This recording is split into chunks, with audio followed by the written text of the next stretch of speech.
يقولون أنه علوي ويختصرون حكاية وطن كامل بكلمة طائفة، فلنسايرهم قليلا. لكن أي علوي هذا الذي لم يحكم باسم الطائفة بل باسم الدولة؟ أي علوي هذا الذي استلم بلدا متعبا فحوله إلى مؤسسات وجيش وتعليم وصحة؟ أي علوي هذا الذي فتح المدارس والجامعات مجانا فصار ابن الفقير يجلس إلى جانب ابن الغني على نفس المقعد؟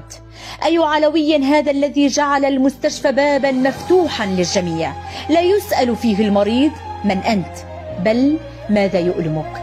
أي علوي هذا الذي بنى جيشا من كل الأطياف، جيشا يهتف للوطن لا للأسماء ولا للرايات الضيقة؟